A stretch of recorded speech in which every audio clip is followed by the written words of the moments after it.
O Trilhas da Democracia de hoje debate a importância e o significado da obra de Florestan Fernandes, que, caso estivesse vivo, estaria comemorando 100 anos de vida. Os nossos convidados são Diogo Valença, professor da Universidade Federal do Recôncavo da Bahia, e Ricardo Chiota, que realiza o seu pós-doutoramento no programa de pós-graduação de Sociologia Política da Universidade Estadual do Norte Fluminense. Diogo, Ricardo, sejam bem-vindos ao Trilhas da Democracia. Diogo, nesse contexto em que parece que as práticas, na verdade só parece que as práticas racistas se exacerbaram, qual é a importância, qual é o legado das obras de Florestan Fernandes que podem nos auxiliar a entender esse processo em curso? Boa noite, Marco. Boa noite, Ricardo. Eu poderia começar dizendo que Florestan Fernandes escreveu uma obra fundamental para entender não só o Brasil, mas também a América Latina. Em termos da questão racial, essa foi uma problemática fundamental para que Florestan Fernandes pensasse a própria democracia brasileira. Então, quando ele começa a escrever seus estudos sobre preconceito de cor e discriminação racial na cidade de São Paulo, em início da década de 50, ele já chamava atenção para essa problemática fundamental, que é a questão da democracia em termos da inclusão do povo negro, né, na sociedade brasileira. E Florestan Fernandes, ao realizar seus estudos, dialogou diretamente com os movimentos sociais negros da sua época, né? Participaram das suas pesquisas antigos militantes da Frente Negra Brasileira, e esse diálogo com o movimento negro foi fundamental para que Florestan Fernandes elaborasse suas próprias ideias. As categorias de pensamento dele na questão racial tem esse diálogo direto. Depois ele vai produzir a sua tese de cátedra em 1964, que se chama A Integração do Negro na Sociedade de Classes, em que ele mostra durante todo o livro que não houve essa integração, né?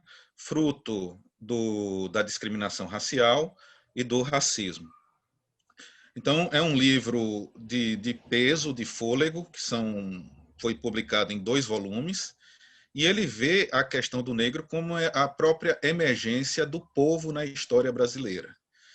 E a questão racial é a temática central da obra de Florestan Fernandes, que o vincula a outros problemas. Por exemplo, a gente não pode pensar a questão do subdesenvolvimento e do capitalismo dependente sem conhecer os estudos sobre o negro do Florestan Fernandes. E na integração do negro na sociedade de classes, ele lança a seguinte hipótese, de que o racismo estava se tornando uma realidade estrutural do próprio capitalismo brasileiro, da sua ordem social competitiva. Então, depois, na década de 70, o Florestan Fernandes vai aprofundar seus estudos e já vai radicalizar politicamente a sua visão, né? É uma obra fundamental lida pelos militantes dos movimentos negros da década de 70, inclusive vai ser uma das influências do movimento negro unificado, e ele mantém uma relação de amizade muito forte com militantes históricos do movimento negro, como, por exemplo, o Abdias Nascimento e o José Correia Leite. Já na década de 80, no livro O Significado do Protesto Negro, que foi reeditado recentemente pela editora Expressão Popular, o Florestan Fernandes lança uma perspectiva antirracista que está próxima às suas convicções socialistas, né? Florestan Fernandes entendia que a luta antirracista deveria se vincular a um programa político de crítica e de superação da própria ordem capitalista. Para os tempos atuais, a obra de Florestan Fernandes é fundamental porque ele desvela, né, as condições perversas do racismo no Brasil e como esse racismo se relaciona a diversas outras formas de exploração e de expropriação, né, dos trabalhadores e das camadas populares. Eu acho que o que o Diogo trouxe é muito importante na reflexão de Florestan Fernandes, quando ele relaciona o destino histórico dos afrodescendentes no Brasil com a própria democracia brasileira. E, nesse sentido, ele vai utilizar a experiência social desses grupos, né, marginalizados, para mostrar como que essa democracia que nós temos construído com muita dificuldade é uma democracia restrita, né? É uma democracia que acaba por não integrar todo o contingente da população nos seus meandros, na sua forma organizativa do poder.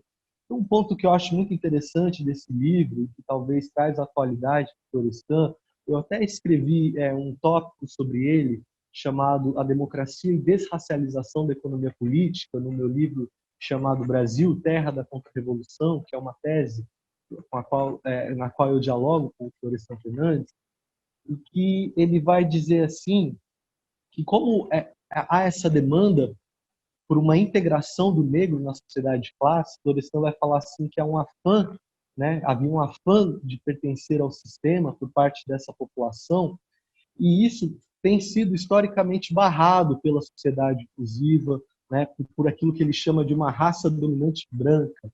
E o que Florestan vai dizer é que na década de 20, os movimentos sociais no meio negro foram os grandes promotores da democracia no Brasil. Eles desvendaram o mito da democracia racial de Gilberto Freire, eles se organizaram, eles tentaram fazer de tudo para participar dessa sociedade, só que eles foram solenemente ignorados, né? Quando demandavam as suas questões para os jornais diziam que tinham que ser encaminhadas para os partidos políticos, e tradicionalmente os partidos políticos são monopolizados, né, por essa raça dominante, por assim dizer. E o que Florestan Fernandes vai mostrar é que é a existência de uma economia política no Brasil profundamente racializada, na medida em que ela barra a participação coletiva do negro e do mulato nessa sociedade. E aí por trás há todo um debate com Gilberto Freire em relação à questão da ascensão social no Brasil. Florestan diz, olha, o negro só pode ascender socialmente enquanto indivíduo, tal como na antiga ordem estamental, né, na interpretação que ele faz do Brasil, e não enquanto contingente massivo. E quando o negro tentou se organizar coletivamente para pleitear esses espaços, tanto na economia quanto na política, ele foi solenemente, né, barrado pela sociedade, pelos grupos no poder. Então, o que ele está mostrando é que existe uma barreira, além de classe, uma barreira racial para esse contingente da população que impede que ela consiga se integrar nessa sociedade. E isso é um sintoma de que essa democracia que nós temos tanta dificuldade para construir, ela, na verdade, não se realiza, porque é impossível, vai dizer Florestan Fernandes, né, uma sociedade democrática se você tem um largo contingente da população que está banida desses espaços de poder, tanto na economia quanto na política. Daí que ele vai dizer a ascensão do negro é uma ascensão que ocorre por meio de indivíduos e não de uma consciência coletiva socialista, como ele vai defendeu nos anos 70. Então, essa problemática é muito importante porque, teoricamente, nesse livro, ele está vinculando o destino da população, desse grande contingente da população brasileira. Afinal, né, o Brasil é um país predominantemente negro, né, houve políticas imigratórias para tentar embranquecê-lo, mas isso não foi suficiente. Então, o que ele está apontando é esse drama vivenciado pela população negra e que ele vai mostrar lá, né, na integração do negro na sociedade de classe, como que as mulheres negras foram as primeiras a se integrarem nessa nova sociedade. Diogo, eu gostaria de voltar a essa questão da estrutura familiar e também falar do forte apego que Florestan tinha em relação ao ensino público, né? E gostaria que tu vinculasse essas duas questões, né, que fazem parte das preocupações históricas do Florestan. Volto a dizer, essa preocupação, ainda que tenha sido polêmica, né, recuperada de maneira polêmica na obra do Florestan, e das esperanças que Florestan tinha em relação ao desenvolvimento do ensino público, né, como uma forma de mobilidade social, uma mobilidade social possível dentro das estruturas do capitalismo brasileiro, de um capitalismo periférico existente no Brasil. Há um dado biográfico do Florestan Fernandes que é pouco conhecido, é que o Florestan ele conviveu, ele junto com sua mãe, Dona Fernandes, empregada doméstica, analfabeta, conviveu com uma família negra, né? Então, Florestan Fernandes sofreu as mesmas privações, né, que o povo negro, né, sofre historicamente no Brasil. Então, quando Florestan Fernandes escreve no primeiro volume do livro A Integração do Negro na Sociedade de Classes e trata do legado da raça branca para o país, ele mostra como as condições sociais, econômicas, culturais precárias do povo negro cria situações de anomia, né? Mas anomia para Florestan Fernandes não quer dizer necessariamente ausência de conflitos.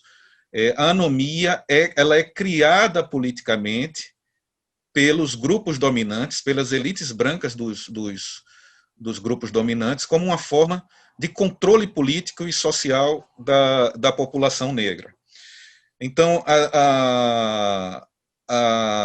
muitos críticos do Florestan Fernandes não levam em conta exatamente o que ele queria dizer por esse termo anomia, né?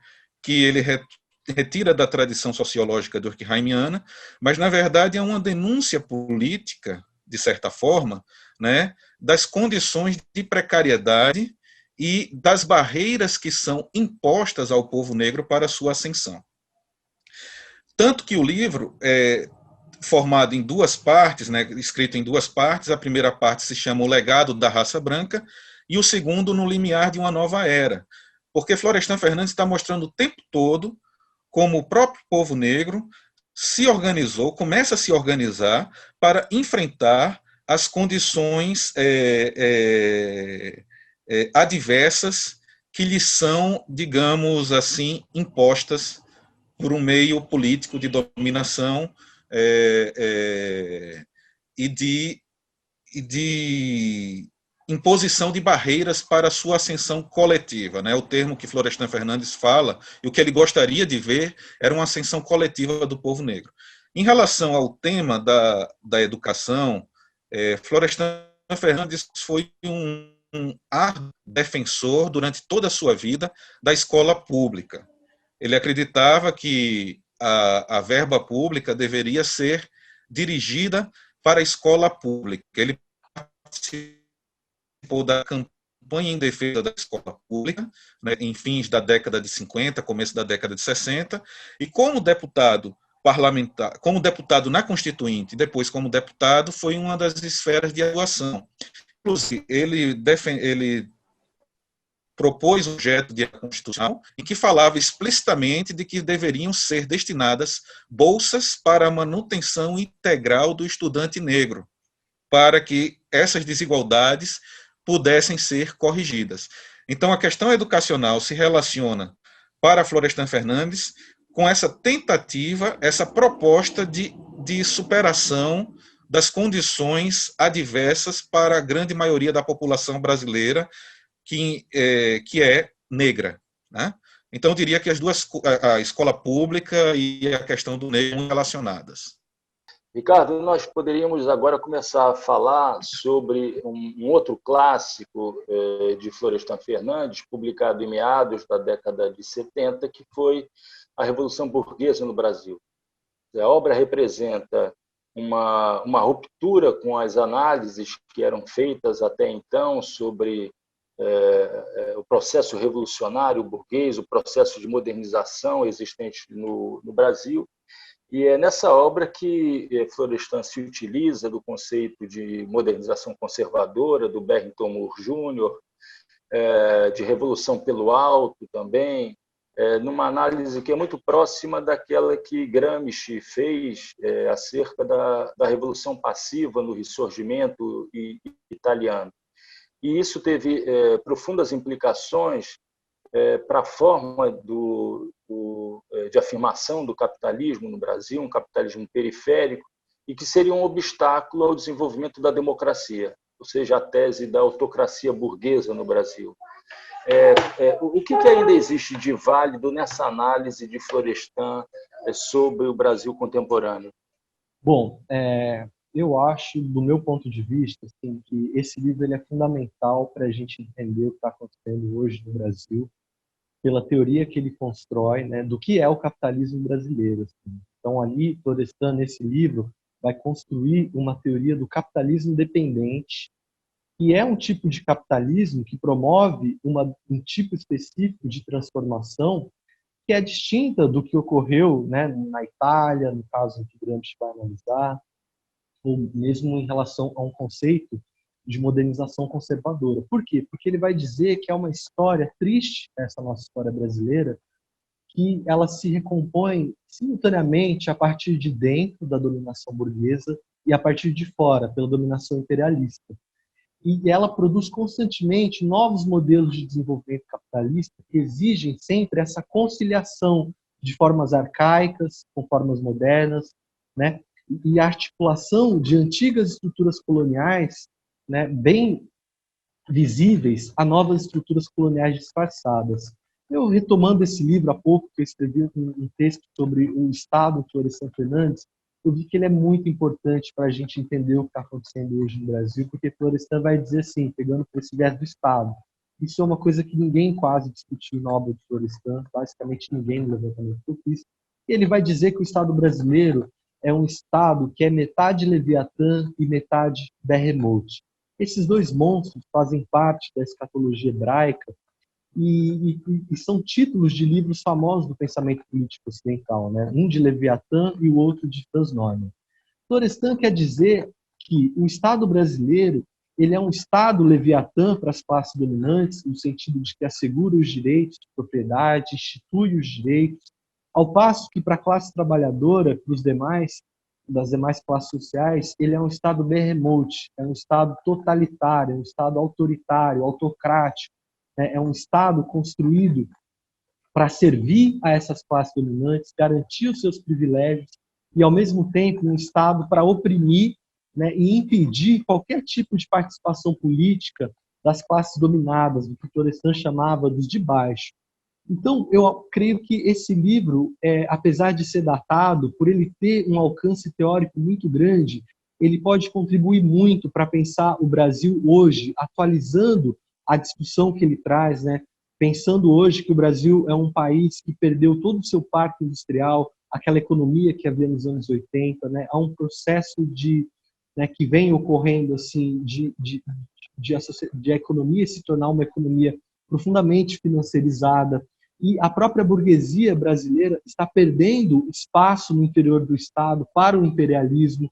Então, eu creio que essa abordagem teórica que Florestan produz nesse livro é muito importante, é fundamental para a gente entender o Brasil de hoje, porque ele, de certo modo, já estava antevendo a possibilidade de uma regressão neocolonial, de uma perda do espaço de poder da burguesia interna, da burguesia brasileira, que cada vez mais está se internacionalizando, e isso não é algo a contrapelo, mas é algo que parte de uma vontade interna, um desejo dessa burguesia, e isso permite a gente pensar numa transformação, que deve ser uma transformação pautada num projeto de hegemonia das classes populares, né, das classes subalternas, dos trabalhadores. Então, creio que esse livro ele ainda continua fundamental para a gente entender, né, atualizando as informações históricas, obviamente, o Brasil contemporâneo. Diogo, quer dizer, a obra, como bem disse Ricardo, é datada de meados da década de 70, se vivia em meio à ditadura civil-militar no Brasil. É uma obra que é publicada também no mesmo contexto dos Donos do Poder, do Raimundo Fauro, e a sensação na leitura, apesar de dois horizontes teóricos conceituais distintos, né, mas a sensação que se tem após a leitura dos Donos do Poder e da Revolução Burguesa no Brasil é uma sensação de asfixia, né? De asfixia em relação às possibilidades do desenvolvimento de uma democracia, da radicalização da democracia no Brasil. Essa sensação volta à tona nos dias de hoje, na atual conjuntura vivida no país? Bem, essa é uma questão muito difícil de Florestan Fernandes. Ele sempre se valeu do pessimismo da inteligência e do otimismo da vontade. O Florestan Fernandes era muito crítico da chamada Nova República e escrevia sempre Nova República entre aspas. Os seus textos posteriores à Revolução Burguesa no Brasil, de análise política, apontam constantemente que a Nova República, na sua transição transada, como diria Jânio de Freitas, e na sua transição lenta, gradual e segura, foi uma forma de resguardar as posições dos donos do poder e seus privilégios. Florestan Fernandes acreditava em vários momentos de ruptura. Ele acreditou que a Constituição poderia ser um deles. Mas esse momento de ruptura, o Florestan Fernandes verifica depois que não houve. Então, eu diria que essa visão pessimista desse fechamento, dessa história de circuito fechado, ela sempre, talvez esteve presente. E o que eu acho é que Florestan Fernandes acredita na possibilidade de mobilização popular, que é a única alternativa possível para a gente superar essa história de circuito fechado. Eu queria acrescentar que a teorização que ele faz do capitalismo independente, como bem sinalizou Ricardo na sua fala, é uma teorização válida, fazendo as devidas ressalvas históricas para o momento atual. Não só para entender o atual processo de regressão colonial, de chamação a isso, dessa articulação entre nexos neocoloniais de dependência, mas para entender as características do sistema capitalista mundial, né? As nações centrais possuem, por exemplo, suas próprias periferias internas. Então, a categoria de capitalismo depende de uma amplitude muito maior que talvez o Florestan Fernandes pensasse na década de 70. E um elemento marcante que eu considero uma categoria fundamental no Brasil é a de autocracia burguesa, que eu diria formas como Florestan Fernandes interpreta, né, as características fascistas do Estado brasileiro. Ele tem textos sobre isso, na década de 70, sobre o fascismo na América Latina, que são fundamentais para entender o momento político atual. Eu responderia dessa forma. Ricardo, o termo autocracia burguesa, né, comenta-se que é, na verdade, uma recorrência de Florestan, uma recuperação de Florestan do termo autocracia, que era utilizado no contexto da Revolução Russa, da crítica de Lenin, e que, na verdade, carece de rigor para caracterizar aquilo que aconteceu no Brasil no período da ditadura de 64. Né? Qual é a validade, não apenas para se entender o que aconteceu durante os anos da ditadura de 64, mas para se pensar no fenômeno Bolsonaro na atualidade? E na emergência de um projeto proto-fascista ou já abertamente com características fascistas? Olha, Marco, esse termo autocracia burguesa, ele está vinculado ao que ocorreu em 64, né? O golpe de Estado. Para o Florestan, esse golpe de Estado foi o momento em que o conjunto da burguesia, né, as frações mais abastadas, vinculadas ao capital internacional, a burguesia industrial e financeira, tomaram para si o Estado. Até então, elas dividiam essa hegemonia com setores oligárquicos, e é nesse momento que essa burguesia consegue tomar para si o Estado. E aí, o desfecho da Revolução Burguesa no Brasil não é a construção de uma sociedade burguesa democrática, uma democracia burguesa democrática, não uma democracia burguesa, mas de uma autocracia burguesa. E aí ele vai dizer que essa autocracia burguesa, ela se forma como esse Estado, que ele chama de Estado sincrético, que é o leviatã das classes proprietárias, das classes dominantes, garante os direitos de propriedade, herança, funciona como Estado democrático de direito. E para os despossuídos, ele é behemoth, é o Estado forte que garante o lucro da iniciativa privada e dos monopólios, valente dos meios que forem necessários. Nesse sentido, o behemoth, né, o que é o behemoth para o Neumann? É o Estado nazista, que é o protótipo de todo fascismo. Então, o que Florestan está dizendo? Olha, esse Estado ele é fascista, sim, mas ele é fascista para as classes populares.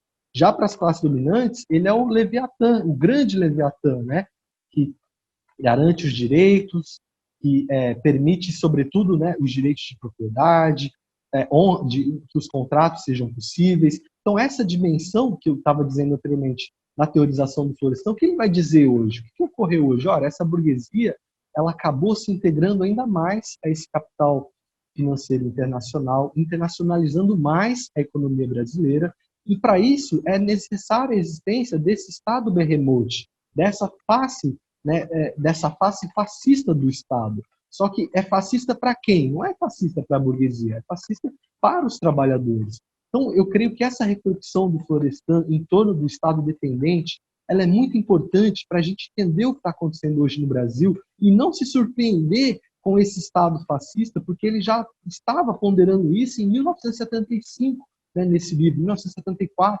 quando foi publicado, quando ele diz que o Estado brasileiro ele é behemoth, ele é fascista, nazista para as classes populares, no sentido de impedir qualquer transformação, de concebê-las como o principal inimigo da ordem. E é essa a realidade que nós estamos vivenciando hoje. Bolsonaro como uma figura representante da burguesia brasileira, né, desse desejo da burguesia de se integrar para fora com o capital estrangeiro, né, e desintegrar profundamente a sociedade para dentro. Então, eu acho que essa teorização ela continua válida na medida em que ela consegue identificar esses elementos fascistas que estão presentes hoje e que ele já estava sinalizando, como indicou Diogo, num texto que é, se não me engano, de 69 ou 71, que ele fala sobre o fascismo na América Latina e vai identificar esses traços, né, do behemoth no próprio Estado brasileiro. Só que é isso, né? Esses traços fascistas do Estado, eles são usados para reprimir a população interna, né?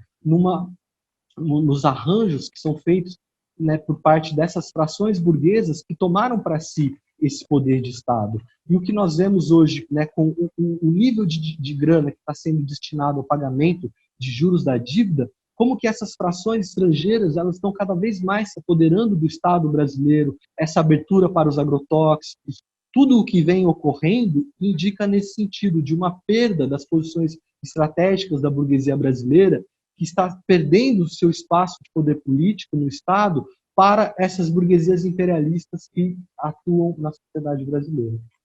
Bom, nós chegamos ao fim desse Trilhas da Democracia. Gostaria de agradecê-lo, Diogo, agradecê-lo, Ricardo, pela participação. E o Trilhas da Democracia volta na próxima semana, sempre discutindo temas relativos à defesa da democracia e dos direitos humanos. Até lá.